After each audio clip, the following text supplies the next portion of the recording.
Opportunity for David Shannon to teach our class together. And just as a reminder, there are several that have come from Freed-Hardeman, and there is, I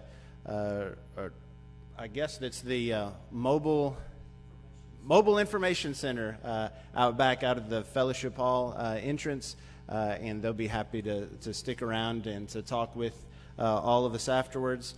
Again, as I mentioned earlier, I'm thankful for the impacts not only that David has at Freed-Hardeman, but the impacts he has in ministry, and the mentor that he's been for me, and the influence there. But also, I'm thankful for the opportunity that we have to spend time focusing on God's Word tonight. And so, I gave him the right microphone this time. I gave him the wrong microphone, so that was my fault earlier. But we've got the right equipment going, and now we'll let David come and share with us. Good evening again. It is good to be with Graymere, and probably many of you know this, but for maybe some that don't, Graymere goes back a long way with my family. Graymere goes back before I was born. My mom and dad were members here when they were first married. My sister, Rebecca Doris, that's here tonight, she was actually born just down the road in the hospital and was a baby here. And then when Jerry and Fern Hill moved to do mission work on Long Island, New York, and Riverhead, New York, my mom and dad went as vocational missionaries to help with that same work at Riverhead, New York. And so a couple years after living there, I was born. And so even though this was the home church for my family, it was just a couple of years before I was born. But all of my life, I have heard family stories that include the great Graymere Church of Christ. And I love and appreciate you. I appreciate the opportunity to be with you tonight to study God's Word. We'll be looking at 2 Timothy, the first chapter. If you want to be looking there, we might stop off for just a moment at Acts, the 16th chapter. And I'm going to look at the clock here. And what I'm going to do is I'm going to give you an update for about 6, 7, 8 minutes about Freed-Hardeman, and then we'll go into this study about the power of intergenerational relationships, and maybe something that I'll go over about Freed-Hardeman if it sparks your interest. We have a lot here from Freed-Hardeman tonight, and after services, we'd love to visit with you with any concerns or questions that you might have. I mentioned before that the little retro camper would be a photo booth, because we do that, and it turns out really cool, and you get a printed picture. And I just got a text just right before I stood up that said it's too cold outside for our printer and it won't print. So I think that it won't be, and so I'm sorry, because usually when we do that, there's a line lined up outside because it's just really fun for everybody to jump in and get their picture made. So sorry about that, but we still do have the hot chocolate, and we still have the moon pies, and we still want to visit with you. But let me see what I can say in just a few minutes about Freed-Hardeman, and I'll probably have to rush through some of the end of these. But I do bring you greetings from Freed-Hardeman. We're in our 154th year of higher education at the very same address. Out of the institutions associated with Churches of Christ, we have been doing education and higher education longer than anyone else. Our mission is to help students develop their God-given talents for His glory. How can we help an accountant learn how to do their work to give God the glory? How can we help a nurse and train him or her in such a way that they will give God the glory for the work that they do? And we believe that the power is in education, and so we integrate 3 things into that education on a daily basis, and it's the Christian faith, scholarship, and service. And so just speak a little bit about those. Let's start out with the Christian faith. Really, 2 words could best describe what we do every day, and that is Christian education. Any mission that touches eternity demands to be done with excellence. No one should ever call themselves a Christian, fill in the blank, and then do that in an average way.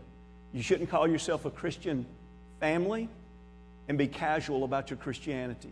You shouldn't call yourself a Christian organization and be casual in your approach of Christ or in whatever it is that you're seeking to do. And so since we're a place of higher education, if we're going to attach the identity of Christ with it, we're going to pursue academics with excellence. And so Christian education is what we are about. Earlier this calendar year, during spring break, we had between 200 and 300 of our students take their spring break, and they went on various mission trips. And you see most of those mission trips listed here. 4 were international. The others were all over America, from Oregon to Arizona to upstate New York to a few in Florida and in between. And what's neat about this is that the students led every one of these mission trips except one. And it's pretty awesome to see, freshmen, they're not capable of doing it, but they come in that environment, and by the time they're juniors or seniors, they're literally having meetings about, okay, we've got to make our arrangements to get to the airport, we've got to make our arrangements to purchase flights, what kind of work are we going to do when we get there, where are we going to go, and how are we going to get a ride from the airport wherever we're destined to and to go. And it's just amazing to see what the junior and senior leaders on campus can do, because they grow up in that environment at Freed-Hardeman where service is a part of who we are. The DNA of Christ runs through us, and Christ was daily going about doing good. And so we're thankful that our students do that. And then another aspect of the Christian education is that every one of our faculty are members of the Lord's church. Even 100% of our academic staff are members of the Lord's church. But also what's neat is 83% of our student body are also from Churches of Christ. And so it's pretty neat that whether you're in a classroom or if you're back in the dorm room at midnight, you're in a Christian environment. And what a difference that makes when Friday night comes, or when there's late night talks, or when there's something to celebrate in life, or when you're going through a really difficult time. You have a Christian family around you, and it really sets us apart. I like this picture, and the reason I threw it into this presentation is this happened just this semester. One of the social clubs asked me to speak in a devotional. For any of you that are my age or older, what that means is you stay up really late, way past your bedtime, and you go back over to campus, and you try to stay awake to do a devotional late at night, and it's absolutely awesome. It is one of the best parts of the work, okay? And so they asked me, they said, will you speak on a devotional for us, and will you talk about decisions? Like, how are we supposed to make big life decisions? And so I went in one of the most awesome devotionals that I've seen. The way they put that devotional together, and the spiritual emphasis and the spiritual impact, I was really amazed. I left that night walking out just kind of looking up to the heavens and saying, God, you've blessed me richly. This is what it's about. But what was neat is this young man here, all 3 of these guys are from a suburb outside of Austin, Texas. They're from Round Rock, Texas. And Jackson here with his hat backwards, he is a freshman. And he walks up to me after this, Devo on decisions, and he said, hey, because of your theme of your Devo, I just felt like I ought to come up and speak to you. He said, you probably don't remember me, but you spoke at my church in Austin, Texas earlier this year. In the spring, you spoke at my church. And he said, I had my plans to go to a state school. And he said, I went back home that night and I told my parents, I said, maybe it would be a better decision for me to go to a Christian school. And he said, so I pivoted. And obviously, he said, I'm here at Freed-Hardeman. He said, but it's pretty neat that you spoke about decisions tonight, and I'm only 5 weeks in at being here at Freed-Hardeman, and I can already see in myself growth and development. He said, I see myself now, after just 5 weeks of being a stronger Christian. And he said, and then when I think about what you were talking about tonight, that we make decisions that can impact the rest of our life, I realize that I've made a huge decision that impacts the rest of my life. So I just want to tell you, thank you for coming to my church. And it's a blessing to see young people that take advantage of what I call the greenhouse effect. At Freed-Hardeman, if a student wants to thrive spiritually, we have an environment that if they want to, they absolutely can. We have an academic environment that if a student wants to thrive in academics, I'm not exaggerating when I say we can get you there. You name what your career choice is, and we can get you there. If you want to thrive in relationships, you want to have good friends, the kind of friends that you want to have for the rest of your life, we can provide those friendships within that greenhouse. We can't make a child grow, just like you can't make a plant grow. But you can put a plant in the right environment, and there can be tremendous growth. In other words, a plant can grow out in the middle of the field, but you put that same plant in a greenhouse, and it thrives. That's what we get to see all the time with young people that come with a mindset that says, I want to thrive in relationships, healthy, good relationships. I want to thrive academically. I want to thrive spiritually, and so on. And so I will mention a few other things, but it's just in hopes that you'll come up afterwards and say, hey, tell me more about that. Our students offer a free clinic, a speech clinic, and in a graduate field, this would be speech pathology, and undergraduate is communication science and disorders. It is so neat to see our students volunteer every week to give back to the community for this free clinic. They have servants days where they go out and serve, I would say across West Tennessee, but sometimes they even come over into Middle Tennessee, and it's just awesome. I believe you guys would know that guy in the middle right there. Y'all remember him? That's another guy that is thriving at Freed-Hardeman, and it's because guys like him, he helps others thrive, and that's the beauty of the relationships, where it's iron sharpening iron. We thrive in scholarship. We have a Scholars Day where students, they present lectures all throughout the day of what they have been doing research on. We had this day just the other day, just a few weeks ago, and we had over 40 presentations. They do them sometimes because they do the research in groups, but over 100 faculty and staff. We had collaborative efforts within their research with my mind's going blank. Was it Oak Ridge Laboratories in East Tennessee, Harvard, University of Memphis. There was a Marine Academy. You know, we do a lot of research with turtles.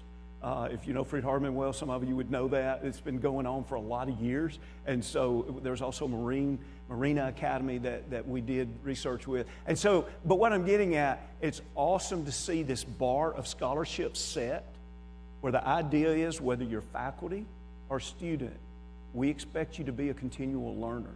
And it's caught on, it's blazing, and it's amazing the results. Like, for example, this is the pass rate of the CPA of graduates that have graduated with a master's degree and take a CPA, and we're right behind Vanderbilt University.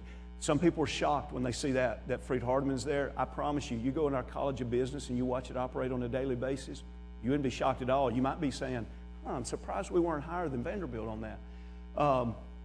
In data analytics, we competed last year in Washington, D.C. We're talking about schools like William & Mary, Johns Hopkins University, University of Maryland, George Mason University, and they don't give first, second, and third. They have 3 categories, and a college wins one of the categories, and that's it. Well, you have 48 hours in this competition. You're given hundreds and hundreds of thousands of rows of data. You have 48 hours to analyze it and give the report. Well, we won Best Insights. This year, it was held in Chicago, and we won another category of Best Visualization. And then so someone says, well, what about in areas like finance? This is our investment team, where the Hatchet investment team, 12 students actually invest a real $1 million. As a matter of fact, the arrow is pointing to Rob Hatchet. It's one of our alums, and it's his $1 million. At the end of each semester, they have to give a report to him of what they have done with his money, and that'll happen tomorrow afternoon at about 4 o'clock. They'll be dressed up in business attire, and they'll get drilled on questions of why did you sell here? Why did you buy this? And it's amazing to see those students go through that. They finished out their year compared to the professionals. The professionals, their returns would have been 8%, and our students' return was 14% this year. So about a 70% higher than the professionals. And this lady in the forefront here, Courtney Middleton, just graduated. She applied for an internship in downtown Manhattan at J.P. Morgan, and she knew no one personally. There was no personal connection here. She just put on her resume that she was the fund manager of the investment team, and she got selected. She lived in downtown Manhattan. She worked with 200 other interns, she was the only one not from an Ivy League school. And now she has started in kind of an elite program in Oklahoma now in banking, where they only hire a few graduates each year.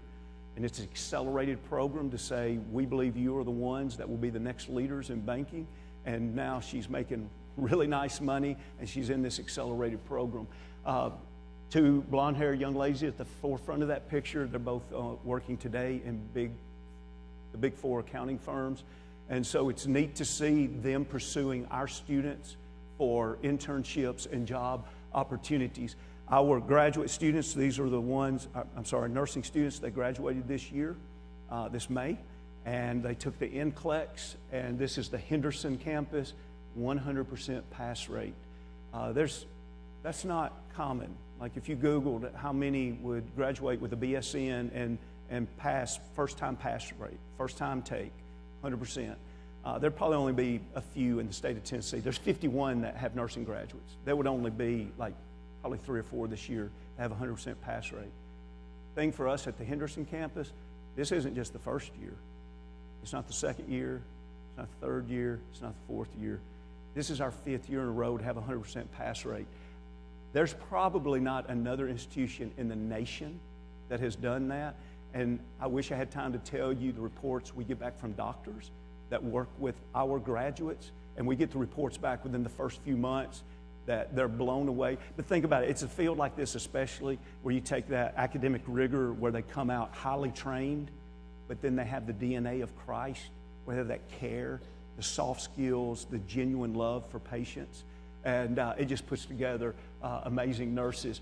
U.S. News and World Reports ranks every college, and this year in all of the South, from Texas over, Carolinas, Kentucky down, we rank number 8 in all of the South. Best value, which means they measure the academic performance and the cost to attend, and what is it dollar for dollar. Okay, I've got to go here. I'm spending too much time on this. 80% retention rate. Any of you are in higher education, boggles your mind. Probably a lot of schools you love probably have in the 50s or 60 retention rate. You get up to the 70s, you're like, whoa, that's a good retention rate. You get up in the 80s and pushing 90s, it becomes elite. But it says that students want to come back year after year, and it says parents want them to come back year after year.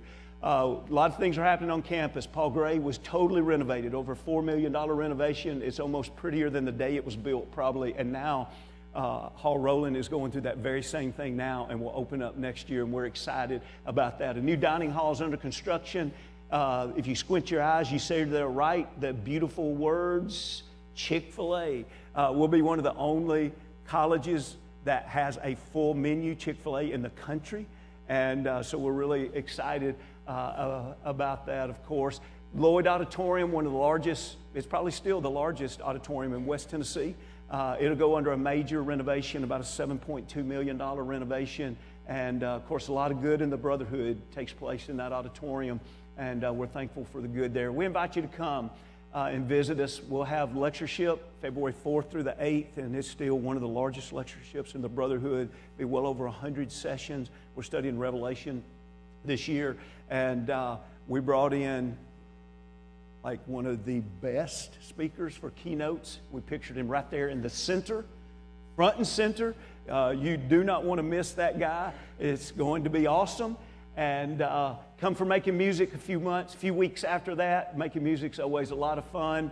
And for elementary, middle school, and high schoolers that want just another week of camp, we have 8 one-week sessions in June and July, and they're absolutely amazing. And so we'd love to see your young people there. And of course, Horizons, I know you guys send a lot to Horizons. We have to cap it at 975. We appreciate JD's leadership in that. Wow, what a blessing it is as he helps lead that. And Kaylin is here tonight too, that's also a director of that. Hey, the FBI, we have different booths set up that our students go around and interview with, and they're trying to get them for internships and stuff and jobs. And so we were cleaning up one day, and one of our guys that organized it was going by every booth and saying, hey, thanks for coming and setting up. Thanks for pursuing our student. And he said that to the FBI guys and walked on, and they called him back. They said, hey, come here. And he walked back, and he said, look, we do these all the time. there's something different about this place. Every young person that's walked up to us today were able to look us in the eyes when we had conversation. They knew how to shake our hand, and they were dressed appropriately. Whatever y'all are doing, nobody else is doing it. Keep doing it. We love those kind of compliments where it's growing the whole person. It's growing the soul, the heart. It's growing the mind, and it's growing the relational ability. And so that's what we're about. All right, I want you to think with me for just a moment about the importance of intergenerational relationships. Whenever I was at Freed-Hardeman as a student, I did an internship out of state, and I lived with a Christian family. And while I was living with them, they found out that their son had gone through a very difficult time. And at that particular moment that the phone call came, I just happened to be getting something out of the refrigerator. And the mom answers the phone. Two of the sons are sitting at the breakfast table eating. And she ends the phone call. You can tell nothing about the phone call from her standpoint. She ends the phone call. She names one of their brothers. And she says, "Your brother is dead." Well, of course, they're shocked. "Mom, what do you mean? What do you mean he's dead? How did he die?" And she said, "Your brother is spiritually dead." Now they begin to loudly rebuke her. "Mom, you scared us," because they've already had one teenage brother to die. And like, "Mom, you scared us. Why would you do that? We thought you meant he'd really died." Now she looks them right in the eye. He says, "Your brother has really died. I told you, your brother is spiritually dead." Which would concern you most? If you received word that someone you loved is physically dead, or if they were spiritually dead, which would grieve you the most? I don't want to get caught up in the percentages, but any studies that we see for decades now, about half the young people that grow up in the church not long after high school graduation, about half leave the faith. How much does it bother you that about half leave? Like, like what if we numbered off your young people? 1, 2, 1, 2, 1, 2, 1, 2. We went all the way through. We said, hey, just within a few months or a few years after high school, all the 2s are going to be dead. Would you want to know, hey, which death do you mean? Do you mean physical death or do you mean spiritual death? Yeah, my question to you would be, which is more concerning? Would it bother you more if you came to that many physical funerals? How many physical funerals would you have to come to before you would pound your fist and you would say, we have to do something about this? I'm not coming to another funeral like this. I am tired of this. Do you have the same brokenness in your heart? Do you have the same burden in your heart for the spiritual deaths that are taking place? Is there a raised fist that says, we have to do something about this? I'm sure that there are many of you that would join me in saying, this has been heavy on my mind, on my heart for decades now. Without any hesitancy, I can say what my opinion is of the greatest challenge facing the Lord's church today. And I believe the greatest challenge facing the Lord's church today is faith after high school. I think it's the greatest challenge. Do you realize that everybody that grew up in the Lord's church, if they came to church on Sunday, there's not a Church of Christ building in the nation that would hold all the people from their communities that would be at church that day. Think about it. If everybody in the Murray County area that grew up in the Lord's church, they and their family came to church with them, there's not any buildings around. Every building would have people standing outside. We love souls. We love the Great Commission. We love evangelism. We love talking to our neighbors. But I just want to remind you, in addition to all of that is the realization that there's also another group that we ought to really love, we ought to really pour ourselves into as much as any other group. It's our young people. And we could talk about a lot of things that we could try, but what I'd like for you to think about for just a moment is I'd like for you to think about the relationship between Paul and Timothy, because what he did was he made it very personal. When you look in Acts, the 16th chapter, he met Timothy when Timothy was most likely a teenager. In 16th chapter, verse 1, he said, "Then he came to Derbe and Lystra, and behold," and by the way, this is the second missionary journey, "and there was a certain disciple there named Timothy, the son of a certain Jewish woman who believed, but his father was Greek. He was well spoken of by the brethren who were at Lystra and Iconium." And then notice this next line. Paul wanted to have him to go on with him. There's just so much here that's beautiful. First, there's the idea that here's this woman that has a husband who's not a believer, but yet she has raised this young man to be such a believer that he literally in Holy Writ is described in this way. There's a disciple there. How beautiful is it when we can point to a teenager and say, now that's a disciple of Jesus Christ right there. And I know they're sitting here, but I'm just saying we ought to bask in that. As a matter of fact, so much. Did you see what happened in verse 2? Okay, the guest missionary is in town, the Apostle Paul. I try to visualize passages like this. I don't know if it's before or after a worship service. I don't know if they were hanging out one day. I don't know if the church was together for some reason. But something had to happen to where the church is there. They're standing around talking to Paul, and maybe Timothy goes walking by.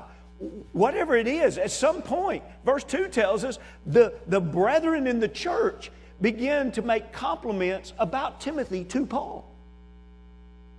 Maybe they talked about, you ought to hear the comments that guy makes when we study the Bible. His mother and grandmother have taught him the Scriptures since he's been a little boy. Maybe they talked about, you ought to see how many friends he brings to Jesus.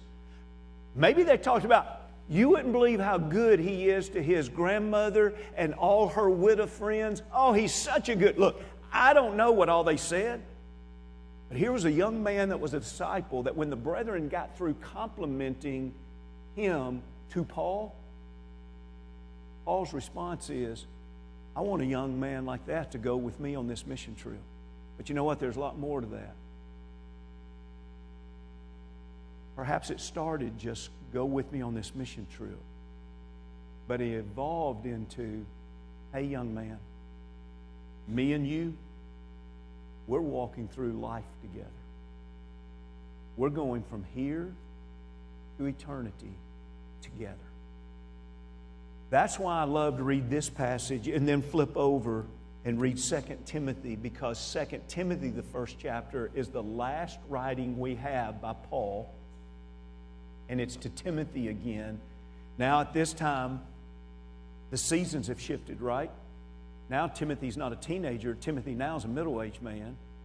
Paul's not a middle-aged man now. Paul is an elderly man. And they've not stopped walking through life together.